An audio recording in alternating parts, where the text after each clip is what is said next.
Friends, welcome to Sheeba's recipes. ഇന്ന് നമുക്ക് സദ്യയ്ക്ക് വിളമ്പുന്ന നല്ല ടേസ്റ്റ് ആയിട്ടുള്ള മസാലക്കൂട്ടാൻ ഉണ്ടാക്കുന്നത് എങ്ങനെയാണെന്ന് നോക്കാം. അപ്പോൾ മസാലക്കറിക്ക് വേണ്ടി ഞാൻ വലിയ 2 ഉരുളക്കിഴങ്ങ് ക്ലീൻ ചെയ്തിട്ട് ഇതുപോലെ ഒന്ന് അരിഞ്ഞിട്ടുണ്ട്. 350 ഗ്രാം ഉരുളക്കിഴങ്ങുണ്ടായിരുന്നു. അത്യാവശ്യം വലിപ്പമുള്ള 2 എണ്ണം. പിന്നെ 50 ഗ്രാം സോയാ ചങ്ക്സ് ഒന്ന് കട്ട് ചെയ്ത് വെച്ചിട്ടുണ്ട്. 1 കപ്പ് സോയാ ചങ്ക്സ് ഉണ്ടായിരുന്നത്.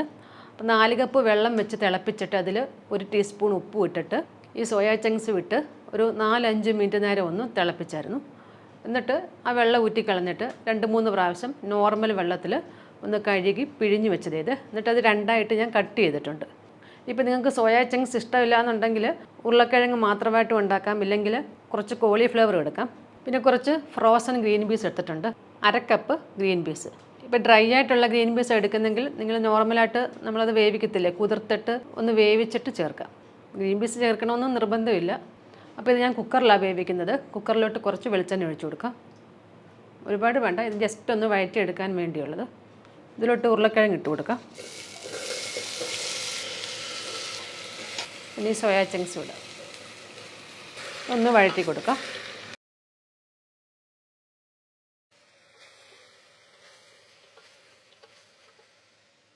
ഇതിപ്പോൾ കുറച്ചൊന്ന് വഴന്നിട്ടുണ്ട്, ഒരുപാട് അങ്ങ് നിറം മാറുമൊന്നും വേണ്ട. ഇതിലോട്ട് ഇനി ഗ്രീൻ പീസും ഇട്ട് കൊടുക്കാം. അതുപോലെ 1/2 ടീസ്പൂൺ മഞ്ഞൾപ്പൊടി, 1/2 ടീസ്പൂൺ ഉപ്പ്. ഇനി ഇതിലോട്ട് കുറച്ച് വെള്ളം ഒഴിച്ചു കൊടുക്കാം. ഏകദേശം ഒരു 3/4 കപ്പൊക്കെ ഒഴിച്ചിട്ടുണ്ട്, ഒരുപാട് വെള്ളം ഒഴിക്കണ്ട. അടച്ചു വെച്ച് വേവിക്കണം. അപ്പോൾ ഇത് ഹൈ ഫ്ലെയിമിൽ തന്നെ വെക്കാം. ഒരു വിസിൽ വരുന്നിടം വരെ വേവിക്കാവൂ. ഒരു വിസിൽ കൂടുതൽ വേവിക്കരുത്, അങ്ങനെയാണെങ്കിൽ ഈ പച്ചക്കറിയൊക്കെ വെന്ത് കുഴഞ്ഞു പോകും. ഒരുപാടങ്ങ് വെന്ത് കുഴയരുത്. അപ്പോൾ ഈ പച്ചക്കറി വേവുന്ന സമയത്തിന് നമുക്ക് ഈ തേങ്ങയൊന്ന് കുറച്ച് വറുത്തിട്ടൊന്ന് അരയ്ക്കണം. അപ്പോൾ അതിനുവേണ്ടി പാനിലോട്ട് 1 ടീസ്പൂൺ വെളിച്ചെണ്ണ ഒഴിച്ചിട്ടുണ്ട്. ഇതിലോട്ട് 1/2 കപ്പ് തേങ്ങ ഇട്ട് കൊടുക്കാം. അതൊരു 6-7 ടേബിൾ സ്പൂണൊക്കെ കാണും. ഇതൊന്ന് മൂപ്പിച്ചെടുക്കാം. നല്ലൊരു ഗോൾഡൻ കളറാകണം, അത്രയും നേരം ഒന്ന് ഇളക്കിയാൽ മതി. ബ്രൗൺ കളറൊന്നും ആകണ്ട. ഒന്ന് ഇളക്കി കഴിഞ്ഞിട്ട് ഈ മസാല ഐറ്റംസ് കൂടി ഇട്ട് കൊടുക്കാം. 3/4 ടീസ്പൂൺ പെരുംജീരകം എടുത്തിട്ടുണ്ട്. അതുപോലെ 1/4 ടീസ്പൂൺ കുരുമുളക്. കുരുമുളക് ഒരുപാടില്ല, എണ്ണയാൽ ഒരു 15-16 എണ്ണം അത്രയേ ഉള്ളൂ, അതിൽ കൂടണ്ട. ചെറിയൊരു പീസ് പട്ട, 3/4 ഇഞ്ച് സൈസൊക്കെ വലിപ്പം വരും, ചെറിയൊരു പീസ് മതി. അതുപോലെ 2 ഗ്രാമ്പു, 1 ഏലയ്ക്ക, ഇതും കൂടി ഇട്ട് കൊടുക്കാം. ഇതിപ്പോൾ ആയിട്ടുണ്ട്, ഇത്രയും മതി. ഈ ഒരു കളർ ആകുന്നിടം വരെ ഇളക്കിയാൽ മതി. ഇത് ആറിയിട്ട് ഒന്ന് അരച്ചെടുക്കണം. ഇപ്പോൾ തേങ്ങ ഒന്ന് അരച്ചെടുക്കാം. കുറച്ച് വെള്ളം ഒഴിച്ചിട്ട് നല്ല പേസ്റ്റ് പോലെ ഒന്ന് അരച്ചെടുക്കാം. ഇതിപ്പോൾ അരച്ചെടുത്തിട്ടുണ്ട്. പാനിലോട്ട് കുറച്ച് വെളിച്ചെണ്ണ ഒഴിച്ചു കൊടുക്കാം. ഇതിലോട്ട് അത്യാവശ്യം വലിപ്പമുള്ള 15 ചെറിയ ഉള്ളി അരിഞ്ഞ് ഇട്ട് കൊടുക്കാം. അതുപോലെ വലിയൊരു സവാള ചെറുതായിട്ട് അരിഞ്ഞതും, പിന്നെ 2 പച്ചമുളക്, കുറച്ച് കറിവേപ്പില. ഇതെല്ലാം കൂടെ ഒന്ന് വഴറ്റാം.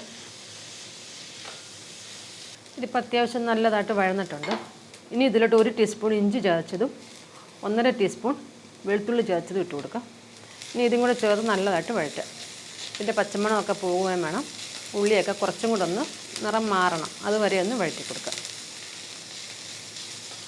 ഇതിപ്പോൾ വഴന്നിട്ടുണ്ട്, ഇത്രയും മതി. ലോ ഫ്ലെയിമിൽ വെക്കണം. ഇതിലോട്ട് 1/4 ടീസ്പൂൺ മഞ്ഞൾപ്പൊടി ഇട്ട് കൊടുക്കാം. അതുപോലെ 1 ടേബിൾ സ്പൂൺ മല്ലിപ്പൊടി, 2 ടീസ്പൂൺ മുളക് പൊടി, 2 ടീസ്പൂൺ നിറച്ചുണ്ട്, 1 ടീസ്പൂൺ മീറ്റ് മസാല.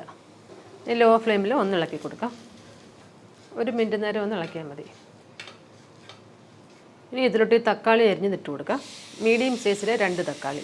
തക്കാളിയും കൂടെ ചേർത്ത് നല്ലതായിട്ട് വഴറ്റും. തക്കാളി ഇടുമ്പോൾ ശകലം ഉപ്പിടാം, ഒരുപാട് വേണ്ട, ഒരു 1/4 ടീസ്പൂണൊക്കെ. കൂട്ടത്തിൽ 1 ടേബിൾ സ്പൂൺ വെള്ളവും കൂടി ഒഴിക്കാം.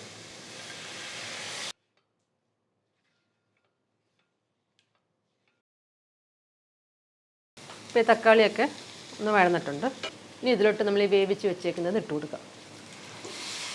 അപ്പോൾ അതിൽ കുറച്ച് വെള്ളമുണ്ട്, അതും കൂടെ ചേർത്ത് ഒഴിക്കാം. ഇളക്കി കൊടുക്കാം. നല്ലതായിട്ട് ഇളക്കിയിട്ട് കുറച്ച് ചൂടുവെള്ളം ഒഴിച്ചു കൊടുക്കാം. ഒരുപാട് വേണ്ട, ഒരു 1/2 കപ്പൊക്കെ. അപ്പോൾ ഇതിലോട്ട് പോരാത്ത ഉപ്പും കൂടി ഇട്ട് കൊടുക്കാം. അപ്പോൾ വെള്ളം നോക്കണം, 1/2 കപ്പ് പോരാന്നുണ്ടെങ്കിൽ ഒരു 1/4 കപ്പും കൂടെ കൂടുതൽ ഒഴിക്കാം. ഇനി ഇതൊന്ന് അടച്ചു വെക്കാം. ഈ മസാലയൊക്കെ കഷ്ണത്തിലൊന്ന് പിടിക്കട്ടെ. ലോ ഫ്ലെയിമിൽ അടച്ചു വെക്കാം. ഇടയ്ക്കൊന്ന് ഇളക്കി ഇട്ട് കൊടുക്കണം. ലോ ഫ്ലെയിമിൽ ഒരു 4-5 മിനിറ്റ് നേരമൊക്കെ മതി. ഇപ്പോൾ 5 മിനിറ്റൊക്കെ ആയിട്ടുണ്ട്. ഇനി ഇതിലോട്ട് ഈ തേങ്ങ അരച്ചത് ചേർത്ത് കൊടുക്കാം. അപ്പോൾ ഇതും കൂടെ ചേർത്ത് നല്ലതായിട്ടൊന്ന് ഇളക്കാം. 1 മിനിറ്റ് നേരം ഒന്ന് കിടക്കട്ടെ, അടച്ചൊന്നും വെക്കണ്ട. ഇപ്പോൾ ഇത്രയും മതി. ഇനി ഇതിലോട്ടൊന്ന് താളിച്ചൊഴിക്കണം. അപ്പോൾ 2 ടേബിൾ സ്പൂൺ വെളിച്ചെണ്ണ എടുത്തിട്ട് ഈ ഉള്ളിയും വറ്റൽമുളകും കറിവേപ്പിലയും ഒന്ന് താളിച്ചൊഴിച്ച് കൊടുക്കാം. ഞാനിപ്പം 2 ചുമന്നുള്ളി നീളത്തിലൊന്ന് എരിഞ്ഞിട്ടുണ്ട്, അതുപോലെ 2 വറ്റൽമുളകും ഇതെല്ലാം കൂടെ മൂപ്പിച്ച് ഇതിലൊന്ന് ഒഴിക്കാം. അപ്പോൾ ഇതിലോട്ട് ഒഴിച്ച് കൊടുക്കാം. അപ്പോൾ ഇതിലോട്ട് കടുക് വേണ്ട, മസാല കൂട്ടാനായതുകൊണ്ട്. അപ്പോൾ എല്ലാവരും ഒന്ന് ട്രൈ ചെയ്ത് നോക്കണം. നല്ല ടേസ്റ്റ് ആയിട്ടുള്ളൊരു മസാല കൂട്ടാനേത്. ചോറിൻ്റെ കൂടെ മാത്രമല്ല, നമുക്ക് ചപ്പാത്തിയുടെ കൂടുതലും കഴിക്കാം. അപ്പോൾ വീഡിയോ ഇഷ്ടമായെങ്കിൽ ലൈക്ക് ചെയ്യാനും ഷെയർ ചെയ്യാനൊന്നും മറക്കരുത്. പിന്നെ നിങ്ങളുടെ കമൻസും ഒക്കെ അറിയിക്കണേ. താങ്ക്